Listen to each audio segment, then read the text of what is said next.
Господарі! Day after day, they go house to house. A team of investigators dispatched from the capital.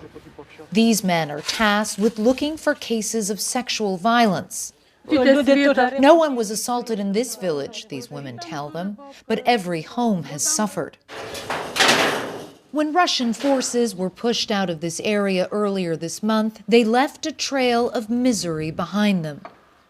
Down the road, an elderly woman, inconsolable, asks for help. I don't know where to sleep now. There are no windows or doors, she tells the policeman. Как вас зовут? Vera. Vera. 71-year-old Vera Alexeyevna's son was injured fighting on the front lines. She is alone and afraid. Okay. She wants to invite us in to see how she's living. This is what remains of her home. Only her precious icons are untouched. Oh my God, oh God's mother, she says, please keep my son alive and let me see him again. In town after town throughout the Kherson region, this is what victory looks like, and it is grim. Almost every house has been destroyed by heavy fighting, and the people scarred by months of Russian occupation.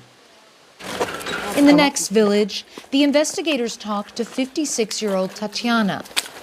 We have agreed not to name the village or show her face to protect her identity. She takes us to her brother's house, where she says she was raped by a Russian soldier on August 26. He pinned me against the wardrobe and groped me. He ripped my clothes off, and I was caught in his grip. It was very hard and painful for me. I was crying, begging him to stop, but with no success. And did he say anything when it was over? Do not tell anyone anything or it will be worse. That's everything he told me. And then he left. It's very hard for me. Did you tell your husband what had happened? I didn't tell my husband right away, but I told my cousin, and my husband overheard.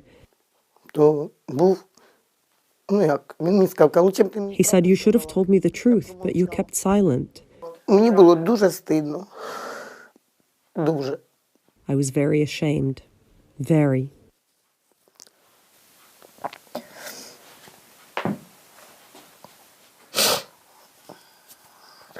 The shame is on him.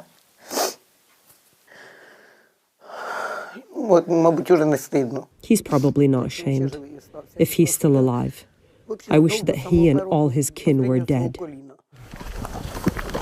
It's coming to the end of a long and emotional day. The men visit the last village on their list. Tomorrow they will head back to Kyiv to submit their findings. They've recorded 6 allegations of rape in their 2 weeks here. It must be a hard job. It is psychologically difficult. You understand every victim is so distressed, Alexander Svidro says, but this is important work. Most cases, they say, go unreported. Like so many of the horrors that took place under Russian occupation here, they remain hidden in the dark. Now, the Russian Ministry of Defense has repeatedly denied any sort of systematic claims of rape that have been taking place with its soldiers on the ground. But one interesting thing that we found, Jake, when we asked Tatiana what she did after the rape, whether she spoke to anyone about it, she did say that she went to the Russian commander in the town 3 days after it happened and reported the officer who had raped her. And she said that his response was to come and see her a couple of days later and say that he had punched the man in question in the jaw and would she like to have him shot, to which she replied to him, I would like to see all of you shot, Jake.